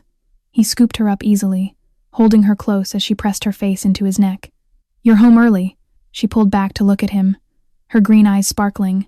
Did something good happen? Caleb thought about the bridges he had burned today, the empire he had begun to dismantle, the terrifying and exhilarating leap into an uncertain future. Something very good happened, Princess. Camila studied his face with the uncanny perception that children sometimes possess. Then she grinned, bright as sunshine. Daddy, you smell like you're happy today. Caleb laughed, the sound genuine and free, echoing through the kitchen like music. I feel happy today, sweetheart. He kissed her forehead, his heart fuller than he had ever thought possible. And I have you to thank for that. Eleanor watched them from across the room, father and daughter wrapped in their own little world of joy and hope.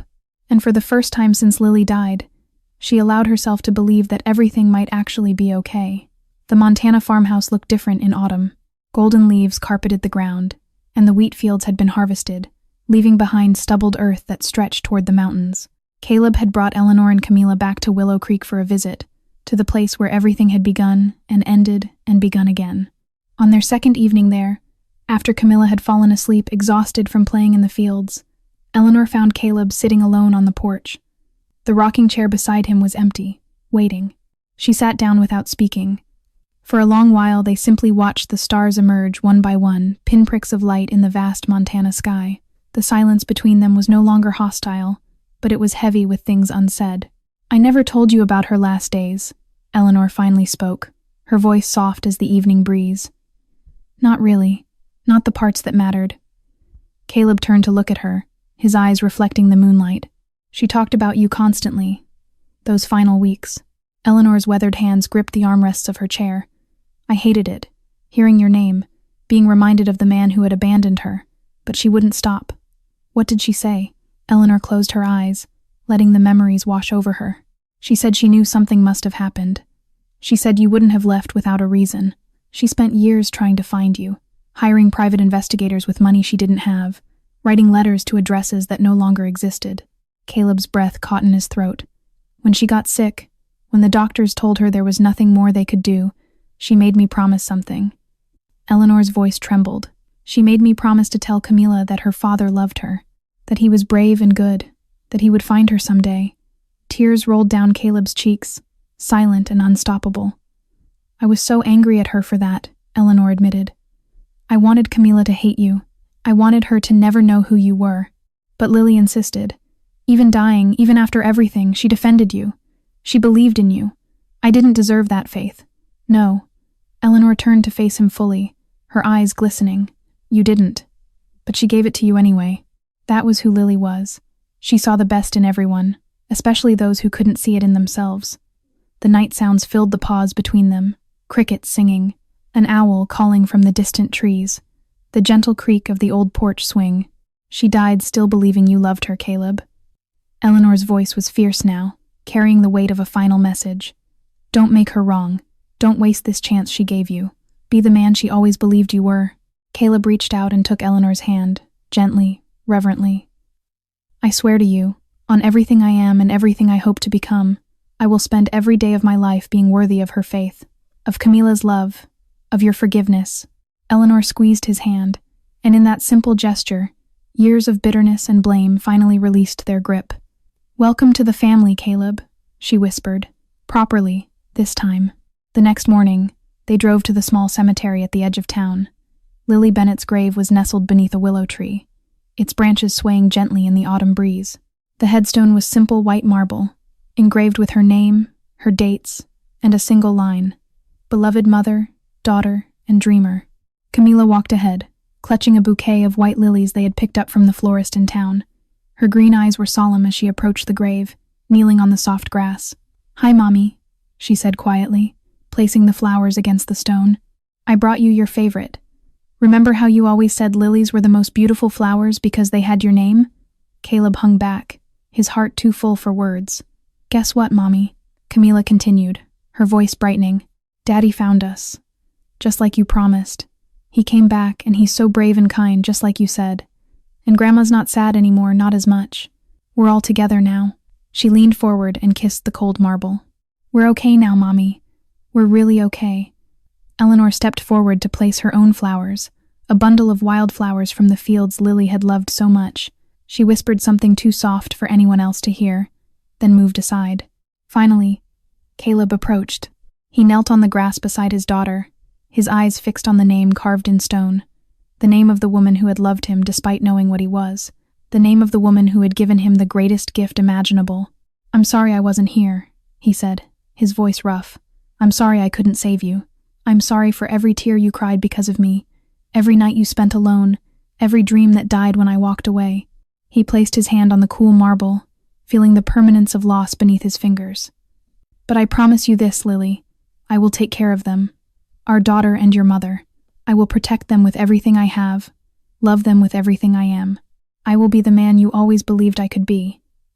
He paused, tears flowing freely now. I will make you proud. The evening sun broke through the clouds at that moment, bathing the cemetery in warm golden light. The willow branches danced, and somewhere above, a bird began to sing. Eleanor placed a hand on Caleb's shoulder. Camila slipped her small hand into his, and standing there together, bathed in that gentle light, the three of them finally felt whole. As if Lily herself was watching over them, as if she was smiling at last. 5 years had passed like pages turning in a beautiful book. The Montana farmhouse no longer sagged under the weight of poverty and neglect. Fresh white paint gleamed in the summer sun. The roof, expertly repaired and reinforced, sheltered generations of memories both old and new. A garden bloomed where weeds had once grown wild, and laughter echoed through rooms that had known too much silence. Camila Rose Bennett Blackwood was 12 years old now, tall for her age, with her mother's honey-blonde hair flowing past her shoulders, and those unmistakable green eyes that sparkled with intelligence and kindness. She had grown into a remarkable young lady, carrying herself with a grace that reminded everyone of Lily. "Straight A's again," Eleanor announced proudly, waving the report card as she emerged from the kitchen with fresh lemonade. "This girl is going places." Caleb looked up from the porch swing, his face breaking into a smile that still surprised those who had known him in his former life. At 41, he looked younger somehow, as if shedding the weight of his past had reversed the aging that violence and fear had carved into his features. "That's my princess," he said, opening his arms as Camila bounced down the porch steps and into his embrace. The transformation of Caleb Blackwood had become legendary in business circles across America. The feared mafia boss had vanished, replaced by a legitimate entrepreneur whose company had grown into one of the most successful development firms in the Midwest. His methods were ethical, his dealings transparent, his reputation spotless, but his greatest achievement bore a different name. The Lily Bennett Foundation had been established 3 years ago, dedicated to helping orphaned and abandoned children find loving homes. What started as a small charity had blossomed into a nationwide organization, funding foster care improvements, educational scholarships, and family reunification programs. Thousands of children had been touched by its work. "Every child deserves someone who believes in them," Caleb often said in interviews. "I know that now because a little girl once believed in me when I had given up on myself." Eleanor had settled comfortably into her role as beloved grandmother and unofficial matriarch of their unusual family. She split her time between the Montana farmhouse and the Chicago residence, surrounded by love and comfort she had never expected to find after losing Lily. "Come sit with me," Caleb called to Camila as the afternoon sun began its descent toward the mountains. "Let's watch the sunset together." They settled onto the porch swing, father and daughter, looking out over the golden wheat fields that stretched endlessly toward the horizon. The same fields where, 5 years ago, a desperate man had collapsed on a dusty road, and a brave little girl had found him. "Daddy?" Camila's voice was thoughtful, mature beyond her years. "Yes, sweetheart. Do you remember when I found you on that road? Right over there?" She pointed toward the spot that had changed both their lives forever. Caleb followed her gaze, memories flooding back with crystal clarity. The pain, the blood, the certainty that he was going to die alone. And then those green eyes, appearing above him like stars breaking through storm clouds. How could I ever forget? His voice was husky with emotion. "You saved my life that day, Camila. In every way a life can be saved." Camila leaned her head against his shoulder, a soft smile playing on her lips. "No, Daddy. You saved mine first." Caleb looked down at her, confused. "What do you mean? By loving Mommy?" Her green eyes, so like Lily's, met his with wisdom far beyond her 12 years. "You loved her so much that you gave me life.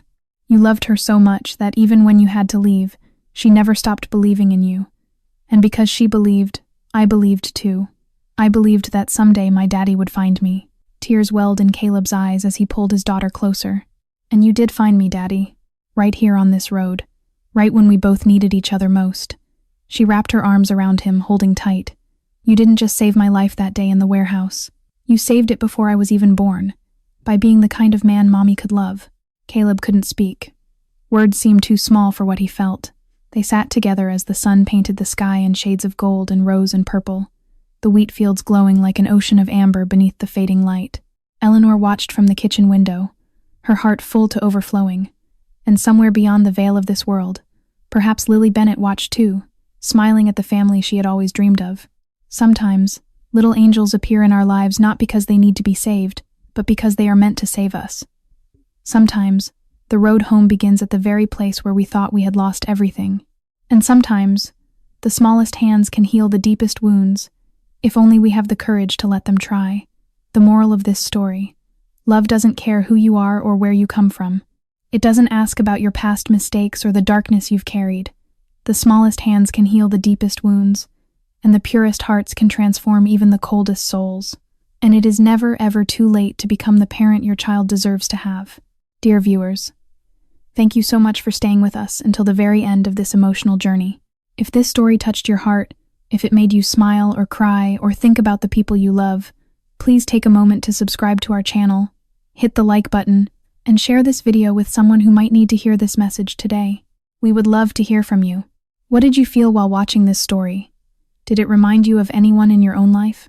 Perhaps a parent who wasn't perfect but loved you anyway, or a child whose innocence changed your perspective on what truly matters.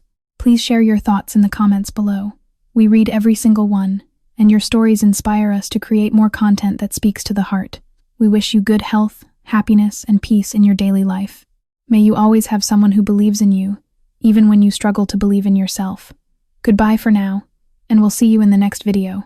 Take care of yourselves and each other. Remember, it's never too late to become the person you were meant to be. See you soon.